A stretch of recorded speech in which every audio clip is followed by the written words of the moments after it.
more in Manchester. Just first of all, Greater Manchester first and foremost, don't get carried away. Altrincham. Bingo. First of all, just tell me what's different about Ultimate Boxing? Why is it attracting so far? Well, I like these competitions. I mean, the prize fighter format works. Yeah, in a second, I'll get some. Yeah, thank you. The prize fighter format worked, and this is the same format, just with a different name, and that worked. Didn't work all the time. Some of the fights were. Sometimes if one guy's too good, he can dominate and it ruins the competition, takes the edge away from it. That happened a couple of times. Not that often, but when it does happen, it's a real pain because the night's essentially over and you're watching 7 fights that don't mean anything because you know it's going to be in the final and he's going to walk through it. But when it doesn't happen, when there's a series of guys so evenly matched and they're all desperate for the money, people overlook the money, right? These kids are fighting for maybe £2,000. If they win this, they're going to make over 10 times their best payday. If they continue as pros, for them to get to that money, it might take them a year and 6 fights.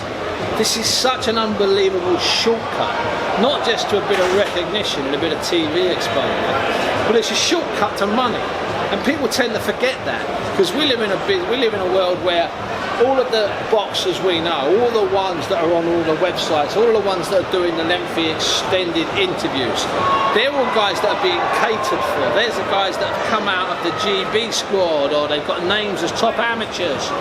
And there's hundreds of them, literally. There's too many of them. But they're all protected, they're all undermatched, understandably and reasonably, and they're all paid a lot of money. Then over here there's another 900 boxers, and that's what there is, that earn peanuts, have to sell tickets, and do all sorts of things. And that's what Prizefighter did, and that's especially what Ultimate Boxer does, is it creates a bridge from one camp to the outskirts of the other camp. It's that simple. And then what Ultimate Boxer have had, and it's not luck, because Carl Greaves, the man that puts this together, this is why the Ultimate Boxer have been good and fantastic. It's because Carl Greaves can match them. And he works with a small network of really solid people. John Pegg in the Midlands, really good trainers, really good people, really good contacts. And every one of the Ultimate Boxers has been better than the previous one. It's been a fantastic run.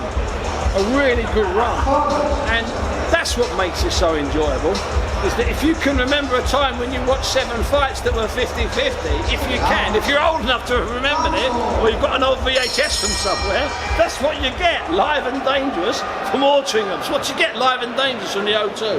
It's a long answer, but I've given you it. And do you think maybe because of that, it's more geared towards a casual audience? Well, it should be geared towards a casual audience, but unfortunately the casual audience gets sold on a big name, and a big name whacks out some guy from Estonia who's lost his last 11, and they're quite excited by it. So, you know, I'm not knocking casual fans. I've been a massive supporter of big name fans, casual fans, whatever you want to call them. I've been a supporter of them for 30 years. They've been our lifeblood. They're the men and women that keep us all in a job, to be honest with you. But it would just be nice if they would walk away from their 90-10 matches, walk away from their 80-20 matches, and watch the sort of bang-ups that Ultimate Boxer delivers all of the time.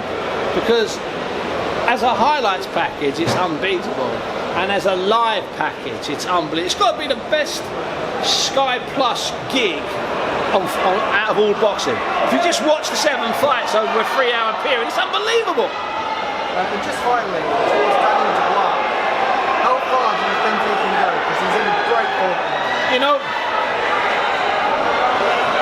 I was talking on BBC 5 Live about this the other day, and I used basically the same words, so I'll give them to you because I think they're valid. If Daniel Dubois was from the south side of Chicago, and his mother was dead, and his father was in prison, and he was still 21 with the identical record, we'd be declaring him the best 21-year-old heavyweight since Mike Tyson, who was the best 21-year-old heavyweight since George Foreman, who was the best 21-year-old heavyweight since Cassius Clay.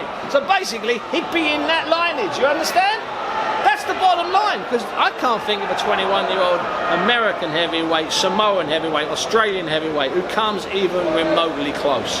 And what he did to Nathan Gorman is he made a really good heavyweight look like a novice trapped in the spotlights, and that was clever. Dubois, who knows where he can go? We know he lives well, we know he's 21, and we know he's hungry. And he's with BT, he's with Frank Warren. If he doesn't go awfully close to not just the top, but dominating at the top, I don't mean getting a sneak of it, a little nibble, I'm talking about getting there, I'm here, and then enjoy it. We might even have a Dubois era, who knows? And I hope so, because he's a nice kid.